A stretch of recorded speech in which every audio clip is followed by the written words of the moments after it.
The manhwa begins with a lady who keeps twisting her fingers, her voice catches in her throat as she tries to speak. As if she's managed to gather her courage, she finally asks if he can let her go that day. Silence falls between them for a while, leaving her awaiting a response. Finally, he spins around, a smirk playing on his lips as he asks her what the third promise she made was. Her tears clung to her lashes as she accepted defeat, understanding all too well what that meant. The tears she tried to hold back now fell freely down her cheeks as she responded helplessly, "Since I came to you with nothing but my body, not to refuse." As soon as those words fell from her lips, a smile appeared on the man's lips and he praised her for remembering it well. The high ceiling stifles her breath. A fortress that looked perfect to anyone. In that town, she was trapped. A fluffy bed, a view like a painting. The Kurizaka City Tower, a fortress among Japan's elite 1%. Various high-end facilities and hotels like premium services. A concierge system on duty 24 hours a day. Me, who married far above my station to a man with such a home. Going a few years back, her brother knelt in front of her utterly wrecked, tears streaming down his face uncontrollably as he asked her what he should do. He explained that he thought it would work out this time, but he couldn't even seem to pay back the interest and he didn't even know what happened to their father after those guys took him. The plate in her hand slipped and fell as she spun around and asked what he meant by all that. Rather, he grabbed her hand and pleaded for her to help him just this once, noting their dad might really die. His hand trembled, while she stood in shock, only managing a few words. "Hiroto, what happened to your finger?" The mountain of debt her father and brother created through gambling. The creditor for that debt was none other than her current husband. Within that strange relationship, he said he took a liking to her. Why? She wondered. She couldn't even afford to answer that question. Now in the present day she sat in pain. Fighting the pain she felt, she hurried to send a reply to his message. There were 3 conditions her husband demanded of her, she, a nobody before their marriage. The first was quite simple: do not leave the house without your husband. The second, share all internet usage, history, smartphone etc. with your husband. For the third, since you came to me with nothing but your body, do not refuse. As she gazed outside the window, she couldn't help but wonder why he chose her. That was currently her 6th year trapped in that house. That incomprehensible life was painful. That day a maid called out to her, visibly hesitant. Then she showed her a lipstick mark on the collar of her husband's shirt, showing her what she'd found. Confirming that it was silk, she told her they needed to send it for cleaning, adding that if they left it to the concierge, they would definitely clean it. However, the maid cut in, clarifying that that wasn't what she meant, but before she could finish, the madam interrupted with a sharp, "What?" She wondered why he usually kept her locked up and thought maybe he'd already grown tired of that body too. But a thought clung to her chest: if I was discarded, where would I go? Suddenly a voice spoke from outside, pointing out that she didn't seem like her usual self that day. He followed up with a question, and asked if she was crying. He mentioned that he couldn't see well, so he could only guess. She slumped to the floor in fear, wondering who the man was and why he was suddenly saying all that to her. That she was crying. She buried her head in disbelief, allowing the man to continue. He told her the Kurizaka Tower had various facilities: a gym, pool, golf court, tennis courts, everything that could be provided. He added that since they were spaces provided, anyone could use them, and pleaded with her to make use of them. The scene transitions to her husband's furious voice echoing around the room, "Damn bastards." He rambled on, insisting they must be looking down on him. He questioned aloud who the hell they thought he was, even though they earned less than him. But her voice came, soft and gentle, almost as if to console him: "No way. There's no way anyone could look down on you." Later, he turns to her, his face a mask she cannot read. When he asks what she said, her voice falters slightly as she admits she's gained weight, insisting it's only because she wants to remain beautiful for him. All the while, she knows he cannot see the truth behind her words, that she's been secretly indulging in desserts, savoring them in quiet rebellion. So, she asks if she can use the exercise facilities within the grounds, careful to keep her tone light, careful not to alarm him.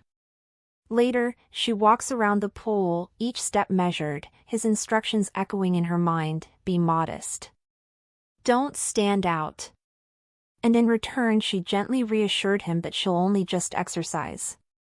Their trainer suggests they begin with a normal warm-up exercise, however, while the others carefully exercises, she stood lost in thought. She instinctively lifts her gaze to the sky, as she ponders on how in her 6 years of married life, she was alone outside for the first time. She pressed her eyes shut, letting the heat seep into her skin and the quiet hum of the world around her. Her husband originally didn't appear pleased with the idea, but then he gave it a thought and concluded swimming might actually be good for her. He asked her if there was a time of day when housewives go to drop off their kids at school and asked her to try joining the group of old ladies who gather there. Her mood lifted almost instantly, but she didn't forget to put on the act of the insecure wife and asked if he really believed she would be able to do it. He brushed off her concerns, saying that didn't matter, she just had to go there, and suggested alongside that she could also try some diet. Now she stood in the pool silently admitting that she hadn't thought he would give in so easily. That feeling of being surrounded by many people. A smile touched her lips as her mind shifted to how he also said she could be included in the group of housewives, and naturally she wondered if that meant it was okay for her to make friends. Just one friend is enough, she thought, until murmurs of the old ladies reached her. Isn't that girl from the Yakuza's group? One confirmed it, saying the lady at the counter had told her, another reveals she'd strongly objected to it when she heard their family was moving in, and another called her audacious for daring to use the facilities. She could only helplessly turn back, wondering if they were speaking about her, but the ladies didn't seem to notice and instead continued. They spat that place was really lacking in prestige and also commented on her swimsuit, calling it too short. Now she finally confirmed it, they were really talking about her. Perhaps it was because she'd been cooped up for so long, but at that moment, the only face she could picture was her husband's. She felt like he would be easily able to deal with awkward situations like that. Meanwhile, she always ended up being that woman. As if it was the universe sending her help, she suddenly felt a firm grip on her shoulder. The instructor from behind her called out to the other ladies and asked why they were all gathered there. He proceeded and mentioned that since they finally had a new person joining them, they were to be nice to her. He threw in a light joke warning that they weren't to bully her and make her quit like they did last time, and threw in an exaggerated wail, complaining that his bonus was going to be cut. He went to her and introduced himself as her instructor, Shuhirya, and also asked if that was her first lesson. He told her they'd begin with the flutter kick and asked her to hold on to the edge of the pool and move her legs. After receiving the instruction, she got straight to it. However, the instructor's gaze lingered on her for way longer than it naturally should. And just like that, they finished that day's practice. Her walk back to her apartment felt longer as the events of that day replayed over and over in her head. The old ladies that murmured behind her back, asking if she had any tattoos, and only rested after confirming that she didn't. However, despite that, she still felt relieved. She couldn't make any friends, but somehow she was able to have fun. That short hour made her feel excited that she hoped tomorrow would arrive quickly. But just as she was about to get into her flat, a person suddenly called out to her. That evening also, she laid underneath her husband, but this time her mind was far away. He noticed and called her. He asked her to concentrate, and she apologized before explaining that she was a little tired. Hearing this, he snapped, grabbing her by her leg, all of a sudden demanding to know if she was kidding him. He mentioned that she was only lying around all day and asked her not to give him that thing nonsense. The more he spoke, the angrier he got. He asked if by chance she fooled around with some dude at the pool and asked if that was why she was so tired. She denied it immediately, then kneeling to meet his gaze, she insisted there were only old ladies there. The person turned out to be her instructor. He stumbled over his words as he tried to speak, struggling to find the right words before finally pointing out that her swimsuit was too short. Averting her gaze, she offers a simple apology, and explains that she'll change it into something that covers her legs. However, he interrupts, explaining that that wasn't what he'd meant. He asked if she was doing all right. He recalled their brief interaction at the pool and suddenly mentions that it seemed like she had scars on her legs. Almost as if they were hit by someone. He pressed forward, his voice even steadier as he asked if perhaps she needed any help. From that first outing in a long while, she learns two things. First, when the swimming instructor grabbed her shoulder, his grip was firm. Although it felt slightly improper, almost like crossing a line, but his hand was warm. Second, she began to understand why her husband kept her confined. Even though she only went out for a short time, she already has a reason to go out once again. On her wedding day, the cameraman pointed out that she and her husband weren't smiling at all. Her brother and father were both smiling, yet. When she turned to take a look at her mother, she saw her crying. It was a wedding ceremony after all, so for her mother's sake, she forced herself to smile. In the present day, her mother laughed nervously as she remarked that the bus stop was too far. She added that the roads along the way were nice, so it wasn't bad, and she could only offer an apology, admitting she should have been the one to pick her up. To put her at ease, her mother responded with a light dismissal, revealing she hadn't realized that one couldn't get a taxi there. She lowered her gaze, insisting she should have gone to pick her up. She noticed the plastic bags on the floor and immediately told her mom she shouldn't have bothered to bring something so heavy with her, adding that they could have just ordered there, but her mother insisted they were really delicious apples and were different from the ones they would get online. Her mother urged her to try them and headed towards the kitchen to peel one for her. Later, a plate of freshly sliced apples sat on the dining table, between her and her mother. Seated around the table, her mother suddenly brings up her husband, startling her. She asks where he could possibly be, bringing up how it was already the weekend. Her eyes darted to the side nervously as she struggled to search for an excuse before finally telling her he was busy with things. However, in her mind she could only call out to her mother, vulnerably following with a report of everything she was actually going through. "Mom, it seems like Takuya is seeing other women. I guess it can't be helped because it's that kind of job. But he hits me all the time. I don't know why that person is living with me. It's so painful, Mom." Outside her thoughts, her mother gently handed her a slice of apple. She urged her to have some and she accepted. Her mother continued with the discussion and mentioned this time that Hiroto was really happy that her husband, Takuya, had given him the job.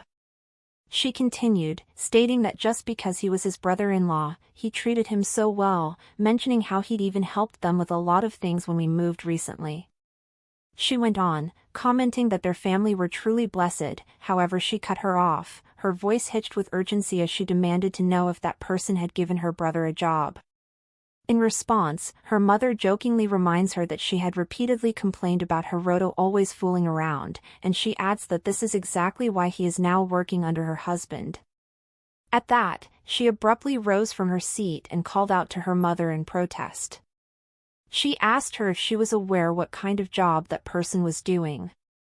She pointed at the plate they were currently using to eat in the house and asked if she knew where the money used to buy all those items came from.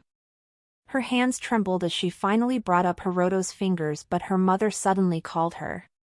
She withdrew slightly and apologized, explaining that it had been a while since her last visit and that she had simply felt a little overwhelmed. However, her mother didn't blame her. She simply assured her it was all right and revealed she herself was glad she got to see more often, throwing in that she wished she'd call her more often.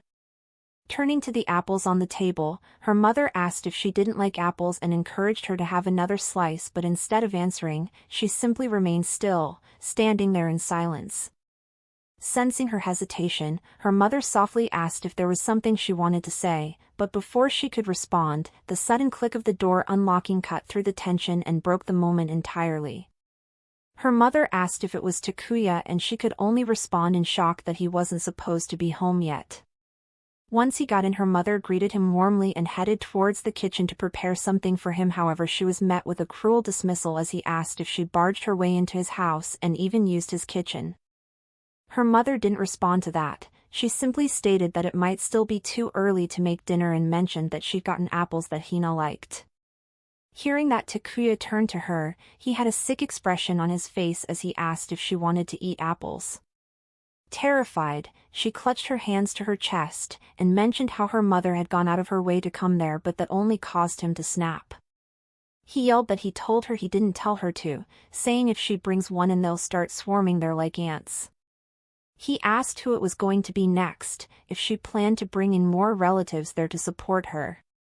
Her mother stepped in to defend her, explaining that she was the one who told Hina she was coming because she wanted to see her smile eating the food she liked. She walked towards the door and told them she was going to take her leave now, but as Hina tried to go after her, suggesting walking her to the station so she wouldn't get lost, she felt Takuya's firm grip yank her backward, accompanied with his anger-filled voice as he demanded to know where she heading to. Like that, she watched the door shut behind her mother. Outside, her mother gently dabbed her face with a handkerchief, asking passers-by where the exit was, but no one stopped to respond. Meanwhile, Hina was on the verge of tears. She glanced back at him and asked whether he would not at least allow her to see her off, even though he knew it was already a hassle for her to walk up to the exit. But the moment she met her husband's stoic gaze, her voice faltered. She lowered her eyes and quietly resigned herself, understanding that it was a firm refusal. She could only apologize to her mother in her mind, wondering what her mother must have been thinking at that moment. She thought back on the words she wanted to say to her mother before her husband had entered. She had planned to tell her the truth, that it was painful, that she was suffering, but the opportunity had slipped away before she could gather the courage. Outside, her mother let out a tired sigh, muttering that no matter how far she walked, she still could not seem to reach the main street. Just then, a man approached her and politely asked whether she was lost. He introduced himself as the concierge of Kurizaka City Tower and explained that he could guide her to the main gate. The next day, she attended her swimming lesson as usual, but this time she didn't feel the relief she'd felt like the previous days. Rather, her mind was somewhere else. The instructor noticed her, and as he watched her from across the pool, he found himself recalling their previous encounter. After the lesson ended that day, he approached her again. He thanked her for attending the previous class and encouraged her to continue coming to the later sessions. Before he could say more, she suddenly interrupted. She hesitated for a while before finally asking if he wasn't standing too close. He simply brushed that off and instead asked if there wasn't something she had to tell him, and she immediately replied saying she had nothing. She went on to explain that they had not known each other for long, that they had only just met, and that there was no reason for them to have anything meaningful to talk about. However, he only asked whether that was not exactly why they should have plenty to talk about. He leaned forward, lifting his gaze to meet hers, and added that after all, they would be seeing each other tomorrow, the next day, and even the day after that. At that moment, the older lady's comments about the instructor came to her mind. They called him really handsome, and another added how apparently he used to be a swimming champion, calling it no wonder he has such a nice body, especially his broad shoulders. A lady jokingly revealed that she wished she had made her son learn swimming too. Now he stood in front of her with a suggestive expression. One that would be easily misunderstood from the view of a third party. The silence between them was broken with an awkward, "Huh?" from Hina as she stared into his eyes in confusion. He continued like it was nothing and pleaded with her not to quit, revealing managing members was actually part of his job too, surprisingly. She finally understood, it was simply just member management, nothing more than that. The next moment, he asked if she was Hina and told her she could call him instructor or Hirai, or better still, simply Shu. "My name is Shu Hirai." Just like that, she began looking forward to the word tomorrow. Even though for her, tomorrow used to be something that never changed. During another lesson, the instructor suddenly asked if she didn't usually come for lessons on Mondays, Wednesdays, and Fridays. She confirmed it, and he informed her she could come for independent practice on Tuesdays and Thursdays too. He had an enthusiastic look on his face as he encouraged her to come more often once they began the crawl stroke practice. She remained silent, giving no reply in return. Meanwhile, she silently thought, I'd like to come every day if I could, but would that be okay? Maybe it was because the pool lights were strong, or because of the water. Everywhere felt bright even though it was underground. The instructor was kind and the students' faces were bright too. Everyone was beautiful just like the clear water she stood in. Her mind shifted to how her husband had held her back while her mother walked out of the door. In that dazzling place, rather than floating in the water, she felt like a foreign object, confused and refusing to sink. She decided to stick to attending only on those 3 days, thinking that alone was a luxury for her. That day, as she was heading back home after the lesson, an old lady suddenly approached her and asked if she was married or single. She told her they were going for tea with the instructor and asked if she would like to come with them. She noticed the instructor waving at her in the distance and wondered what she should do. After all, she didn't know if her husband would allow it. She ended up turning the offer down and followed with an apology. At the same time, the old ladies whispered between themselves. They complained that they'd gone out of their way to invite her and yet she had such a gloomy face. They claimed that people like that always caused trouble, and one even added that she heard she sold her body. However, a voice suddenly came up from behind them, disrupting their gossip. Really? Who are you talking about? Hina, on the other hand, quietly wondered if she should have just gone with them. She imagined whether they might have become friends. She bit her lower lip, her chest tight, as she silently admitted to herself in the silence of her thoughts how much she loved to speak to people. Not as a foreign object, but as a friend. The scene transitions to her swimming in the pool under the guide of the instructor and with the help of a kickboard. Once she was done, he asked what she thought about the two of them having a drink together. She hadn't even processed his last words before he spoke again, revealing that he was hoping to get lucky. Maybe it was the tension, but for some reason, her heart raced faster than usual, pounding loudly in her chest. The moment, however, shifted abruptly when she revealed that she was married. He forced a laugh and apologized, yet he persisted, asking if coffee would be all right. Startled and flustered, she quickly hurried out of the pool, insisting that she couldn't. Later, she stood under the shower, water streaming over her, her face nearly expressionless, but still something lingered in her eyes. She couldn't stop thinking of how the instructor said he was hoping to get lucky. She immediately thought it would be a disaster if her husband found out. However, she realized she was getting her hopes up weirdly. His sturdy body, those hands that grabbed her shoulder firmly. She felt like they might change her tomorrow. She finished showering and walked toward her locker, ready to change, but what her eyes caught was a note written in bright red ink. You whore, watch yourself.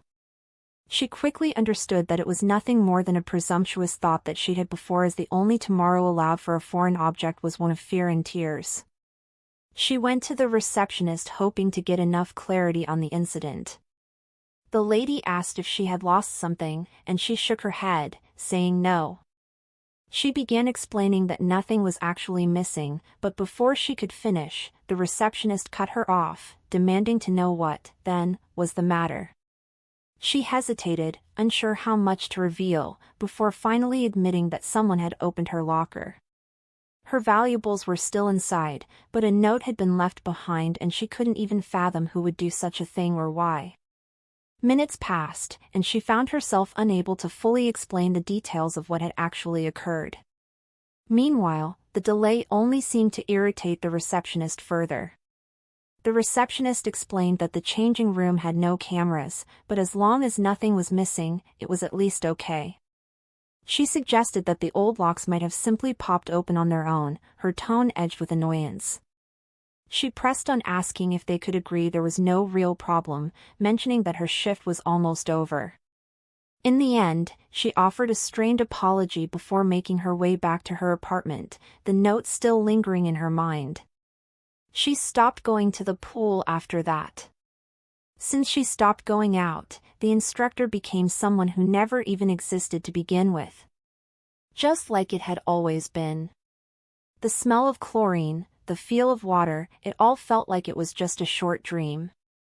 She turned and found her husband standing beside her. She greeted him with a quiet welcome home, but he didn't respond to her greeting and instead simply ordered her to get up. Then as he headed towards the door, he told her they were going to head out. She got dressed and stepped out with her husband, though she couldn't help but wonder how long it had been since they last went out together. She thought back to how when they just got married, her husband took her out often. There were times when it actually cheered her up, but once she got caught up in the moment and her gaze shifted involuntarily towards her husband, he used to take her out often, but that was until he grew tired of her. Now in the present she asked in a careful tone where they were going. Her husband as always responded with disinterest, asking what it mattered and they should just go eat. Later in the car, she carefully adjusted her seatbelt thinking of how awkward the situation was until her husband suddenly asked why she stopped attending her swimming lessons. She responded flatly, asking if she still looked fat to him, and he simply remained silent, his lips curling into a faint, unsettling smirk.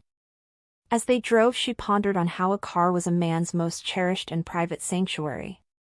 "So, when do you think I first sensed a trace of affair in this car?" For her, it wasn't a mere fallen earring, or a hair tie, no one just dropped an earring, they were far too precious to lose. Rather, it was the height of the seat.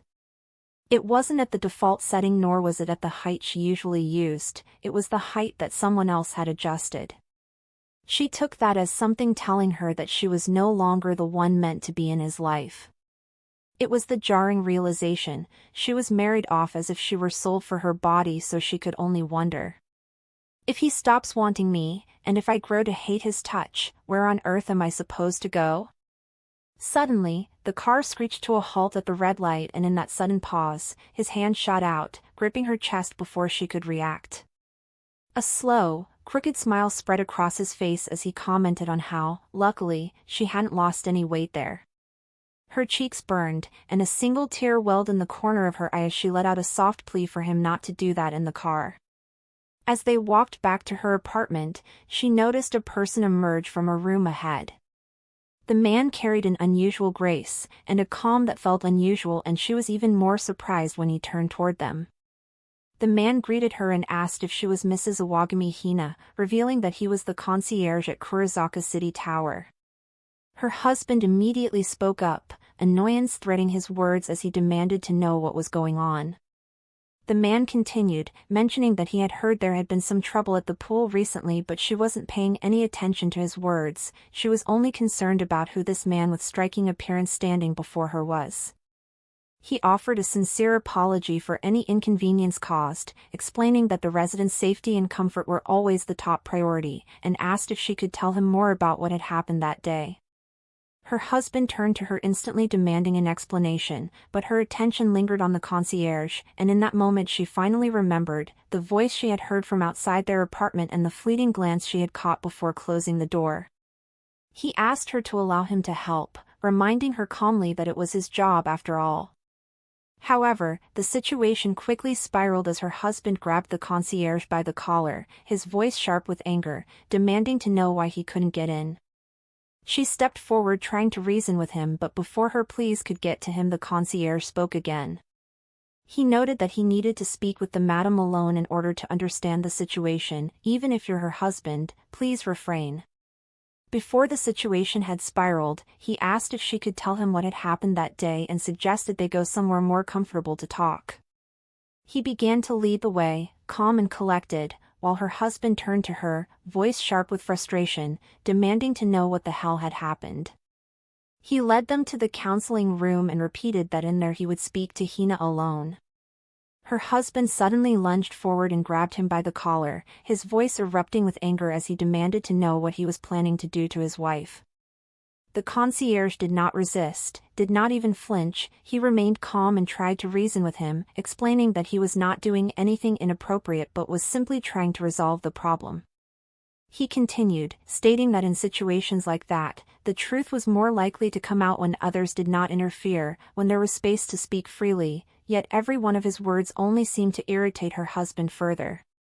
Her husband raised his hand, prepared to strike, the tension tightening in the air, but the concierge's voice came quickly, steady and pointed. "Husband?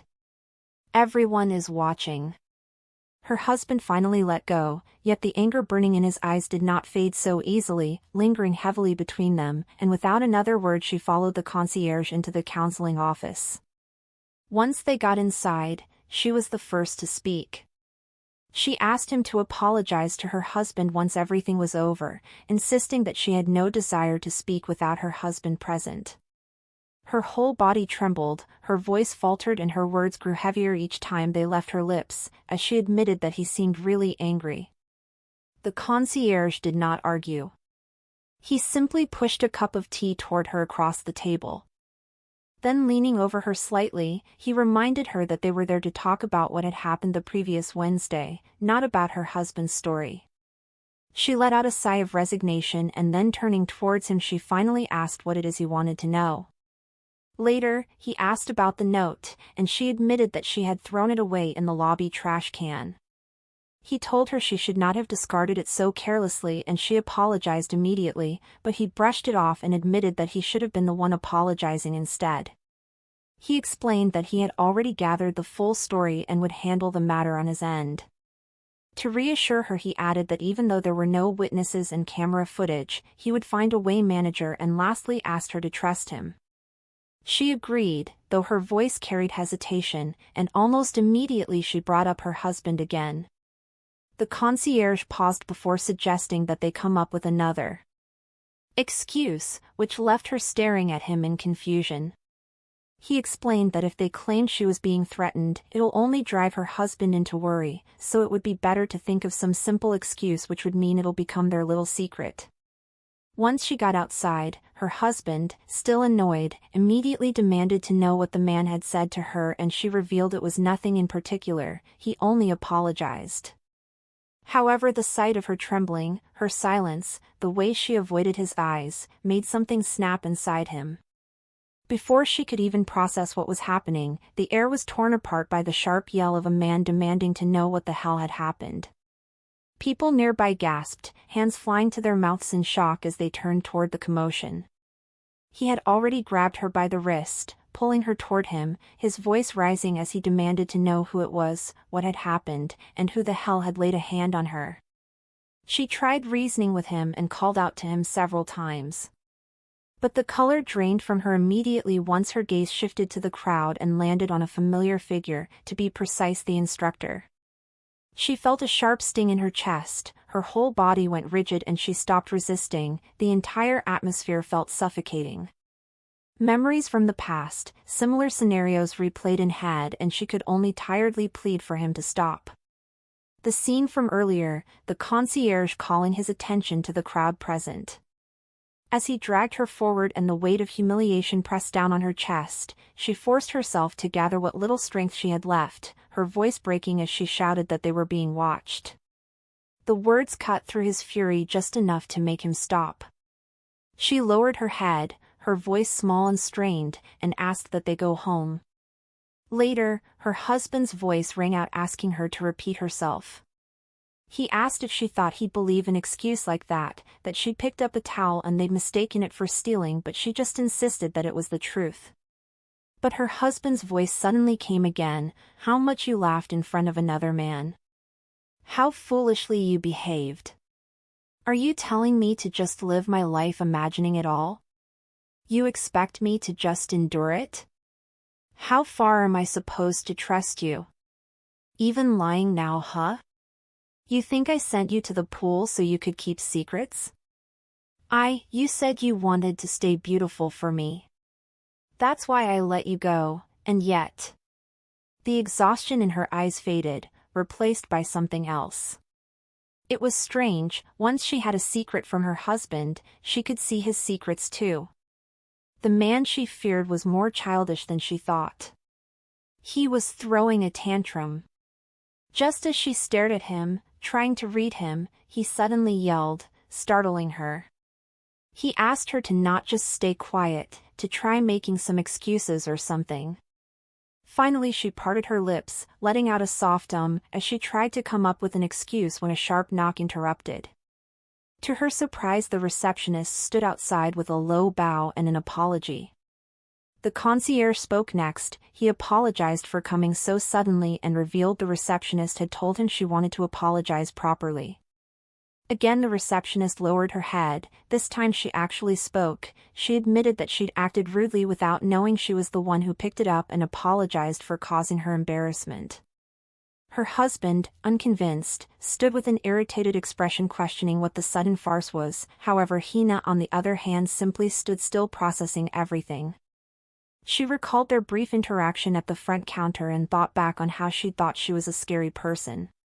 Her gaze shifted to the concierge as she understood the girl was trying to help her, and he in return flashed her a simple smile. She offered her a basket of fruits, disclosing that they were the finest selection from their affiliated department store, pleasing the quality and sweetness. However, her husband suddenly interrupted. He mentioned that she wasn't a fan of fruits and asked them to bring something else. Later, she held a whole pack of beef in her hand. She asked her husband to have the helper make some sukiyaki. She brought up how they'd even come all the way there to apologize and remarked that they would be worried if they no longer used the pool. Slamming his drink on the table, he asked who would, and she responded saying the students. In a new scene, the receptionist reveals that she'd only gone because Shirazaki told her to help. Hina, who stood beside, now realized that the concierge's name was Shirazaki. She continued, but this time, an apology fell from her lips. She revealed that she wasn't told exactly what happened and asked if it wasn't about the locker. Glancing away from her, she admits the way she responded was too harsh. She told her she'd always spoken like that and suddenly added that her husband was scary. She leaned over, revealing that all the older ladies were gossiping about it too. She sympathized with her. However, Hina quickly turned away, apologizing for bothering her when she was busy. She wished her good luck and encouraged her to come to her if anything came up again. She asked if she really disliked fruit and called it a waste, hinting that the fruit juice in the cafe at the corner tasted really good. She turned to take her leave with a satisfied smile on her face as she wondered how long it had been since she last spoke with a woman around her age. She looked at her working hard at her job and was reminded of the time she used to work too, with her own hands. Coincidentally, the instructor arrived at the counter at that moment. Once he spotted her, he waved at her and asked warmly if she would come swimming again. She responded with a simple yes, hoping to keep the distance. However, she couldn't resist and asked where exactly the cafe was. Later, she stood at the cafe with a quiet focus in her eyes as she asked if what he meant was that although Chisato appeared a bit rough around the edges, she was a good one. She confided in him that she wished to express her gratitude to her. Her mind shifted to how Chisato had mentioned that the drink was delicious and thought of how she wished to treat her. Her imagination spiraled and she pictured herself handing a drink to Chisato and the two of them enjoying it together. She asked for an extra drink and reached out to pay with her card. At the same time, a notification popped up on her husband's cell phone. His gaze remained fixed to the screen while he held a cigarette in his other hand. Then the scene shifted. She was shown from a distance, not intimately, not closely, but as though someone were watching her through a lens, like a live footage. Later, the three of them sat together at a table. Chisato appeared surprised as a fruit drink meant for her sat in front of her. Chisato turned to Hirai and lightly teased him, asking if he was happy to have had the drinks paid for. He responded flatly, claiming it wasn't about the money, rather it was that a member had treated him. Throughout their back and forth, Hina simply sat in silence watching them with a smile. She concluded they must be really close from their interaction, letting her mind wander off somewhere else. She never realized they had so much space behind the counter. Chisato and the instructor also seemed more relaxed there. Somehow, she felt happy, almost as if she got to be a part of their everyday life. It wasn't until she and Chisato's eyes met that she snapped out of her thoughts. She apologized for spacing out and explained that she hadn't known what she liked, so she just ordered the 3 most popular flavors. She asked them to help themselves to it, saying she'll accept whichever one is left. However, Chisato simply told her that wasn't what she meant. She revealed that she was wondering if she was older and suddenly asked how old she was. Fruits. She didn't like the wet feeling that fruits usually gave off. It pretended to be fresh but rotted quickly. Water. She hasn't liked it since she was a kid. Sensing the awkward shift, the instructor quickly stepped in, asking why she was asking her that. He encouraged her to go first, saying the person who treated them should choose first. Chisato, however, just wasn't taking the cue. She continued, saying it was okay to get curious, and asked how old she was when she got married. Hirai, on the other hand, mentioned the different flavors and asked which one she wanted, but the next minute she bursted into laughter.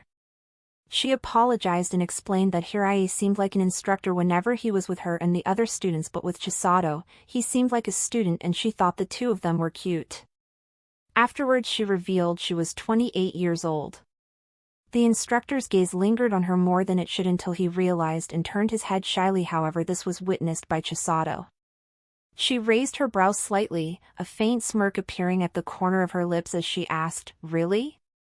She smiled brightly as she revealed she was actually 23 and asked if she could call her Ms. Hina. Hina agreed, and she suddenly pulled Hirai, traveling. He was also almost the same age as her. She continued speaking, however, the instructor could sense something else in her words. He asked what she was saying and she apologized immediately, explaining that she was the type to say whatever came to her mouth. The instructor pulled his arm away. His expression carried a faint annoyance as he confronted her, asking what she'd been doing since earlier. However, she just shushed him and continued asking how she met her husband. Finally he snapped, yelling Chisato's name aloud in frustration. The sudden shift in the atmosphere was so evident that Hina silently wondered if it was her fault. She hated that kind of thing the most. She couldn't help but wonder, why again? The concierge appeared at this moment. He casually mentioned that there was no one at the counter and asked if they were even on duty. The tension in the faded almost instantly, and their eyes shifted to the concierge, who stood with a light smile on his face. He excused her after realizing she was catching a chat with a resident. Noticing there were only 3 drinks on the table, he casually asked if he could also join. For a brief moment, a strange silence filled the air, thick and almost suffocating. Everyone's eyes drifted toward the concierge, watching for any shift in his expression. She knew that neither Kita nor Hirai were actually free at that hour, but still. She shifted awkwardly in her seat, her fingers tightening around the fabric at her sleeve as a wave of self-consciousness washed over her. She was a grown adult, yet somehow she was always causing trouble. A simple word echoed quietly in her mind: why? She had only wanted to get along with Hirai and Kita, nothing more. But Hirai was the one who'd said things she was never meant to hear. That was why she had wanted to speak to Kita in the first place. Instead, she found herself wondering when exactly Kita had begun to dislike. So suddenly. Eventually, she turned to the concierge and said she would be taking her leave, reminding him gently that it was the staff's break room after all. He remained composed, asking if he was in the way, but she responded quickly and said no. Then, lowering her gaze and gripping her arm as though to steady herself, she admitted that she was the one who felt out of place. As she walked past Kita, she paused and muttered a soft apology to her. The moment she stepped out, the atmosphere shifted. The concierge spoke up immediately, asking whether Kita had once again been rude to a resident. He asked if they shouldn't after her, and Kita flinched. Her feet moved quickly, but he stopped her with a sharp no and revealed he was speaking to the instructor. For Kita, he simply ordered that they have a talk together. Later, Hirai got out, having spotted no sight of her. He stood outside the building tower, considering that she shouldn't have left that quickly, and then wondered if she was still inside the building tower. And just as he had suspected, she was still inside the building. She had made her way to the pool, lying on the surface of the water, letting herself drift, careless in appearance, but careful enough not to sink. The silence of the pool, which she had chosen as a resting space, was suddenly broken by a voice. She lifted herself upright and turned, only to find the instructor standing there, a smile on his face as he asked if that was where she had been. She hurried to the edge of the pool apologizing, admitting she shouldn't have been there when there was no class, but instead he yelled a loud no. He rubbed the back of his head awkwardly as he explained that he thought she might have gone outside the building. The next minute her eyes fell heavy, her brows furrowed as she simply stared in silence.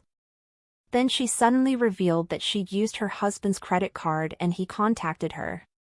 He told her he was out with a female staff member and she simply thought it'd be weird if she went home. He asked if her husband was at home and she hesitated at first before responding with a no. She explained that that was precisely why she'd thought of taking a little swim and asked if it would be okay. Unlike her gloomy self, he responded cheerfully saying of course and added that he'll go change. He shot her a gaze and asked that they play with him and not Kita, jokingly warning her not to go home. Once he got changed, he hurried to assist her with her back strokes. He supported her back while she laid flatly on the water. He praised her, calling her good while his gaze shifted to somewhere else that wasn't her face. However, before he got caught he quickly looked away. He began a conversation, casually asking if the man from before was her husband and she responded saying yes. He asked how long she'd been married but she just went silent. He realized and quickly changed the topic, however his hesitation was evident as he brought up Kita, explaining that she wasn't that kind of person. He admitted that she was childish, explaining that even if he stopped her she wouldn't listen. He told her he didn't think she meant any harm, suggesting she might have just gotten carried away in the moment. He pleaded with her not to tell her husband, his tone dropping as he admitted that he is scary when he gets angry. However, as her hollow eyes stared back at him in silence, he could only think, she's so beautiful, but why do I feel so incredibly sorry? She suddenly got up, startling him. She stood closely, her gaze fixed deeply on him, almost as if she were interrogating him, finally breaking her long silence. My husband is scary when he's angry. So we mustn't make him angry. But right now, it seems like you're the one who's angry, instructor. His face immediately flushed a bright crimson. She didn't give him a chance to explain and immediately stepped backward politely but firmly asking him to leave. He was stunned. Meanwhile she simply noted it appeared like it was best to simply head back. In the end she sat alone in the pool with her thoughts. She was really curious. Why her? Why did he choose her instead of money to repay the debt? In hindsight, it might not have been doubt but expectation. Even though despair is guaranteed the minute one expects something. The reason? The reason was already decided from the start. No one protects a penniless woman. In the past when she wanted to give up on college, the male teacher insisted it would be a waste with her good grades if she didn't go. He asked if there was anything she wanted him to do. In the past, almost everyone tried to make a move on her. When she asked them to stop, they asked her to stop being so stubborn. They were only asking her to pour a drink after all. Every person she came into contact with did that. She was confronted by a fellow colleague one time who asked if she was aware how bad the rumors going around about her was. She asked her what she'd done with the deputy and she told her she didn't do anything. She simply shot her a look of contempt. When she walked, she could feel their gaze, judgments on her. Behind her back they whispered, saying they couldn't tell if they hired an accountant or a female dog. Now in the present day, she submerged herself in the pool, hoping to relieve the weight she felt from everything, but her attempts were futile. She recalled the note she'd gotten recently and it felt all over again like she couldn't escape. She thought of how Miss Kita was normal until Hirai arrived and wondered if perhaps Kita liked the instructor. She recalled her husband's expression, the lipstick mark she'd found on his shirt, her mother's expression on her wedding day, and thought to herself that she didn't have time for such games. However, later, as she was heading home, she felt someone reach for her and turned around. The expression on her face shifted to panic as she loudly asked if he'd gotten hit. The instructor helplessly responded with a no. Her face went pale as she asked if he'd done it to himself instead. He nodded and she couldn't help but ask why. However, rather than an explanation, what came from his mouth was an apology. He admitted that he hadn't meant to do that and again apologized with tears already streaming freely down his cheek. She simply stared at him in silence, but her thoughts weren't as silent. A young woman shouldn't get her hopes up. If you let your expectations grow, you're bound to despair just as much. Going back, her words kept echoing in his mind. My husband, he's terrifying when he's angry, that's why I can't ever let him lose his temper. But right now, it seems like you're the one who's angry, instructor. He stood under the shower wondering what exactly was wrong with him. He wasn't a kid anymore. Shu Hirai liked his job. He never managed to become a pro athlete or a school teacher, but he was satisfied with where he ended up. Whenever he stepped into the city tower, Kurizaka, he felt he'd become someone special too. The pool inside the apartment's complex community center was a far better environment than one's average public pool. Surrounded by people who acted like having everything was only natural, he sometimes wondered if he deserved to be that lucky. But he was just happy that they accepted him. Even the older ladies' faces were bright. But that sat as something strange because the middle-aged women he'd seen until then were all completely exhausted, they looked sleepy and were always irritated. Including his mother. He hoped to be able to keep that job for a long time. It was an incredibly blessed workplace and he was satisfied with just a bit of casual attention. Until a figure appeared disturbing the calm face of the water and he couldn't stop himself from wondering. Who the hell was that woman? Also, he could stop his eyes from fixating on the wrong things, even when other things stood in front of him. His groans filled the air and he finally gave up, thinking it was no use. Even though things already got awkward the other day. He couldn't help but wonder why he still had those lingering feelings.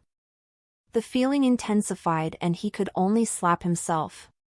What came after were his tears and the thought that he should apologize. After all, that was his workplace. So in the end he stood in front of her repeating endless apologies, unable to even look her in the eye. She tried to calm him down and assured him it was okay, claiming she was being too sensitive, but he cut her off sharply, insisting it wasn't her fault, it was all because of him. Silently he pondered on the reason. It was because he was lusting after her, even though she was his student there. And a married woman at that. Hina, on the other hand, simply stared at him in silence. Her mind drifted to the last conversation they had in the pool. Precisely the one about Chisato. Her eyes lacked any emotional attachment once she suddenly asked what his relationship with Chisato was. He responded quickly, insisting they were just friends. She opens her mouth to speak again, but even though her voice is steady, it feels steeled. But instructor, even as you're taking her side, your eyes are fixed on me. His face flushed a deep shade of pink the next minute, but she wasn't still done.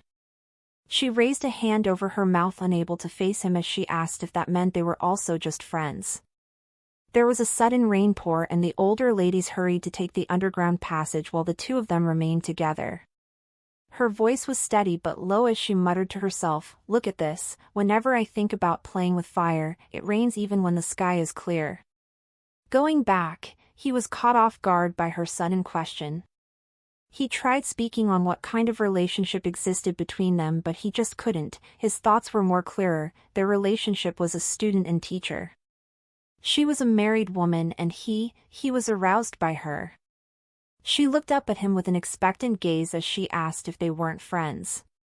He tried to speak, but in the end what came out of his mouth was an apology.